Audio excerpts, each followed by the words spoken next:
RBI has kept repo rate unchanged at 6%.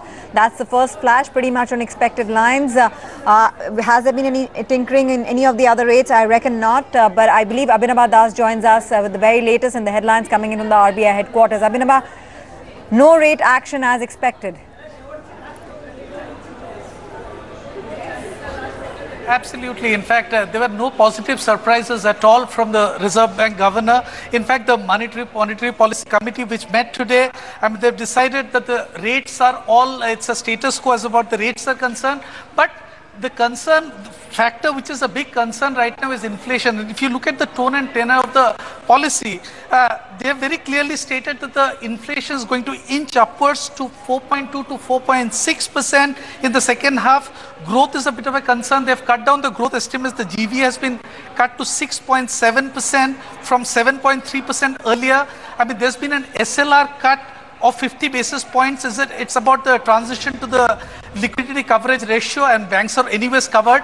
So if you look at the concerns that have been raised in the MPC report, the inflation, the policy document very clearly says that the inflation is actually expected to hit 4.2% in the Q3 of 17-18, 4.6% in the fourth quarter of 17-18. But what the surprising factor is, if you look at 18-19, the inflation numbers are jumping to almost 4.9% in Q3 of 18-19, and it's essentially driven by food prices. We are talking about the 5% monsoon deficit. Kharif output has been impacted. The HRA, the employees, the government HRA given to the government employees will also kick in.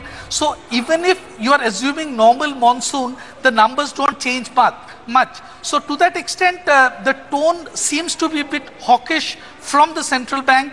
And if you look at the growth per se, the 6.7% growth, which is a sharp cut from 7.3% earlier, that's for the whole of 17-18.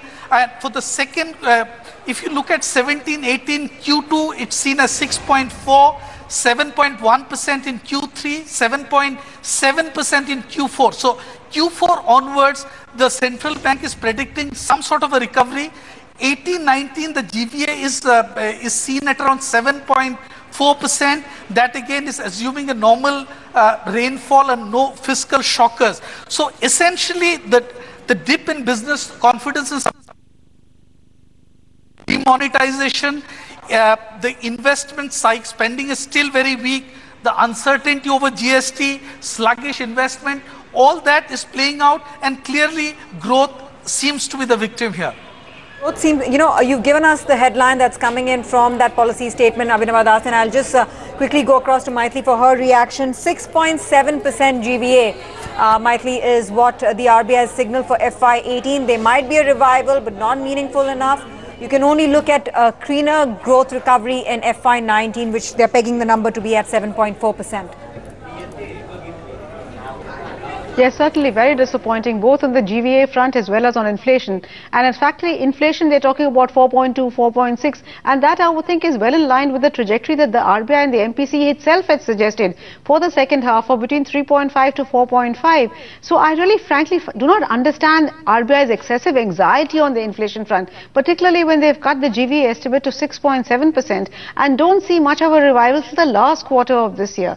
As far as the next year's inflation targets and GVA targets are concerned, given the fact that the RBI's inflation model has got it so grossly wrong time and again, I think it takes a very brave MPC to stick its neck out and try and project what inflation is going to be next year when they've got it wrong quarter after quarter successively. So I would think there's an excessively disappointing policy from the RBI. The RBI is clearly not lending any support to the government. It's almost as if the RBI is, like the former finance minister said, is determined to walk alone, that if it will not walk with the government, it's going to walk alone. Now, will the economy pay a price for that? I'm not so sure. It possibly could.